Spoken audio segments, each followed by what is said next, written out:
ಹುಡುಕಾಟ ಪ್ರಾರಂಭಿಸಿದ್ದು within 2 hours ಒಳಗಡೆನೆ ಸೌಜನ್ಯ ಸಿಗ್ತಾಳೆ. ಆದ್ರೆ ಶವ ಆಗಿ ಅವಳ ಕೈಗಳನ್ನ ಅವಳದೇ ದುಪಟ್ಟ ಅಂಡ್ ID ಕಾರ್ಡ್ ಇಂದ ಮರಕ್ಕೆ ಕಟ್ಟಿರ್ತಾರೆ. And most brutal part is ಅವಳ ಯೋನಿ, ಅವಳ ಏನಿತ್ತು ಅದ್ರ ಒಳಗಡೆ 6 ಇಂಚ್ ಮಣ್ಣು ತುಂಬಿರ್ತಾರೆ. ಓ ಬಿಡಪ್ಪ, ನಮ್ ಪೊಲೀಸ್ ಅವ್ರಿಗೆ ತಮ್ಮ ಡ್ಯೂಟಿ ಮೇಲೆ ಎಷ್ಟೊಂದು ನಿಷ್ಠೆ ಇದೆ, ಒಂದೇ ದಿನದಲ್ಲಿ ಆರೋಪಿನ ಹಿಡಿದ್ ಬಿಟ್ರಲ್ಲ ಅಂತ ಪೊಲೀಸ್ ಅವ್ರ ಮೇಲೆ ಫುಲ್ ಒಂಥರ ಹೊಗಳ್ತಾ ಇರ್ತಾರೆ.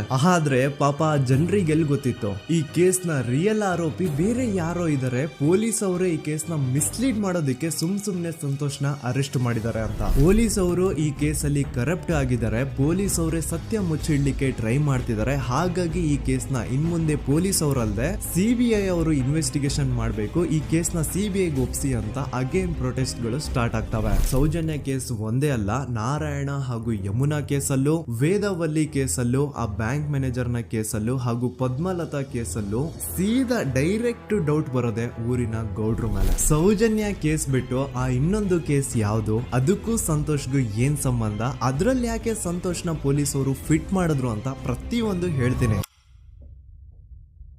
ನಾನು ಈ ಚಾನೆಲ್ ನ ಸ್ಟಾರ್ಟ್ ಮಾಡ್ದಾಗಿಂದ one of the most requested video ಬಂದು ಸೌಜನ್ಯ ಕೇಸ್ ಬಗ್ಗೆ. ಸರಿ, ನಮ್ ದೂತ ಸಭೆಯ ಪ್ರಜೆಗಳು ಇಷ್ಟೊಂದು ಕೇಳ್ತಿದಾರಲ್ಲ, ಈ ಒಂದು ಕೇಸ್ ಬಗ್ಗೆನೂ ವಿಡಿಯೋ ಮಾಡುವ ಅಂತ ಸೌಜನ್ಯ ಕೇಸ್ ಬಗ್ಗೆ ನಾನು ರಿಸರ್ಚ್ ಸ್ಟಾರ್ಟ್ ಮಾಡಿದೆ. ಅಂಡ್ ಟ್ರಸ್ಟ್ ಮೀ, ಎಷ್ಟೊಂದು ಕಾಂಪ್ಲೆಕ್ಸ್ ಈ ಒಂದು ಕೇಸ್ ಇದೆ ಅಂತಂದ್ರೆ ನನ್ನ ತಲೆನೇ ಕೆಟ್ಬಿಡ್ತು. ಬಟ್ ಡೋಂಟ್ ವರಿ, ನಿಮ್ಗಂತೂ ಪ್ರತಿ ಒಂದನ್ನ ತುಂಬಾ ಸಿಂಪಲ್ ಆಗಿ ಅರ್ಥ ಮಾಡಿಸ್ತೇನೆ. ಅನ್ಕೊಳ್ಳಿ, ಒಂದು ಊರು, ಆ ಊರಲ್ಲಿ ಒಂದು ಗೌಡ್ರ ಕುಟುಂಬ ಇದೆ. ಅಂಡ್ ಆ ಗೌಡ್ರ ಕುಟುಂಬ ತುಂಬಾನೇ ಪವರ್ಫುಲ್, ಲೈಕ್ ನಾವು ಮೂವೀಸ್ ಅಲ್ಲಿ ನೋಡ್ತೀವಲ್ಲ ಹಂಗೆ. ಸೊ ಗೌಡ್ರ ಊರು ಬಂದು ಧರ್ಮಸ್ಥಳ ಅಂತ. ಆ ಒಂದು ಊರಲ್ಲಿ ಇವ್ರಿಗೆ ಸಖತ್ ಕಂಟ್ರೋಲ್ ಇರುತ್ತೆ. ಈವನ್ ಅದೇ ಒಂದು ರೀಜನ್ ಅಲ್ಲಿ ಇರುವಂತಹ ಒಂದು ತುಂಬಾನೇ ಪಾಪ್ಯುಲರ್ ದೇವಸ್ಥಾನನು ಸಹ ಇವರೇ ಕಂಟ್ರೋಲ್ ಮಾಡ್ತಿರ್ತಾರೆ. ಆ ಒಂದು ದೇವಸ್ಥಾನ ಇಂದ ಈ ಗೌಡ್ರ ಕುಟುಂಬಕ್ಕೆ ಎಷ್ಟೊಂದು ದುಡ್ಡು ಬರ್ತಾ ಇರುತ್ತೆ ಅಂತಂದ್ರೆ, ಅದೇ ದುಡ್ಡಲ್ಲಿ ಇವರು ಬೇಜನ್ ಪ್ರೈವೇಟ್ ಪ್ರೈಮರಿ ಅಂಡ್ ಹೈಸ್ಕೂಲ್ಸ್ ನ ಸ್ಥಾಪನೆ ಮಾಡಿರ್ತಾರೆ, ಬೇಜನ್ ಪ್ರೈವೇಟ್ ಮೆಡಿಕಲ್ ಕಾಲೇಜಸ್ ಇರ್ತವೆ, ಅಂಡ್ ಬೇಜನ್ ಪ್ರೈವೇಟ್ ದೊಡ್ಡ ಹಾಸ್ಪಿಟಲ್ಸ್ ಇರ್ತವೆ. ಒಟ್ಟಲ್ಲಿ ಹೇಳ್ಬೇಕು ಅಂತಂದ್ರೆ ದುಡ್ಡಿನ ಸುರಿಮಳೆ ಇವ್ರಿಗೆ. ನೋಡಿ, ನಮ್ಮ ಭಾರತ ದೇಶದಲ್ಲಿ ಒಂದು ಕಾನೂನಿದೆ,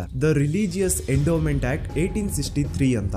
ಬೇಸಿಕಲಿ ಈ ಒಂದು ಕಾನೂನು ಏನ್ ಹೇಳುತ್ತೆ ಅಂತಂದ್ರೆ, ಭಾರತದಲ್ಲಿ ಯಾವ್ದೆಲ್ಲ ಹಿಂದೂ ಟೆಂಪಲ್ಸ್ ಇದಾವೋ ಅವೆಲ್ಲ ಗವರ್ಮೆಂಟ್ ಪ್ರಾಪರ್ಟಿ. ಆ ಹಿಂದೂ ಟೆಂಪಲ್ಸ್ ನ ಮ್ಯಾನೇಜ್ಮೆಂಟ್ ಎಲ್ಲ ಗವರ್ಮೆಂಟ್ ಕೈಗೆ ಹೋಗಿ ಗವರ್ಮೆಂಟ್ ಡಿಸೈಡ್ ಮಾಡುತ್ತೆ ಆ ಮ್ಯಾನೇಜ್ಮೆಂಟ್ ಅಲ್ಲಿ ಯಾರ್ ಕೆಲ್ಸಕ್ಕೆ ಇರಬೇಕು, ಯಾರ್ ಕೆಲ್ಸಕ್ಕೆ ಇರಬಾರ್ದು, ಅಂಡ್ ಆ ಟೆಂಪಲ್ ಇಂದ ಬರ್ತಿರುವಂತಹ ಡೊನೇಷನ್ ಅಮೌಂಟ್ ನ ಏನ್ ಮಾಡಬೇಕು ಅಂತ. ಸೊ ಈ ಒಂದು ಕಾನೂನಿನ ಪ್ರಕಾರ ಗವರ್ಮೆಂಟ್ ಇಂಡಿಯಾದಲ್ಲಿರುವಂತಹ ಆಲ್ಮೋಸ್ಟ್ ಎಲ್ಲಾ ಹಿಂದೂ ಟೆಂಪಲ್ಸ್ ನ ತನ್ನ ಕಂಟ್ರೋಲ್ ಅಲ್ಲಿ ತಗೋತಾ ಇರ್ಬೇಕಾದ್ರೆ ಗವರ್ಮೆಂಟ್ ಅಫಿಷಿಯಲ್ಸ್ ಧರ್ಮಸ್ಥಳ ಶ್ರೀ ಮಂಜುನಾಥ ದೇವಸ್ಥಾನಕ್ಕೂ ರೀಚ್ ಔಟ್ ಮಾಡ್ತಾರೆ. ಅಂಡ್ ಆಗ ಇಷ್ಟು ದಿನ ಟೆಂಪಲ್ ನ ಕಂಟ್ರೋಲ್ ಮಾಡ್ತಿದ್ದಂತಹ ಆ ಗೌಡ್ರ ಕುಟುಂಬ ಏನ್ ಹೇಳುತ್ತೆ ಗೊತ್ತಾ, ಇಲ್ಲ ಇದು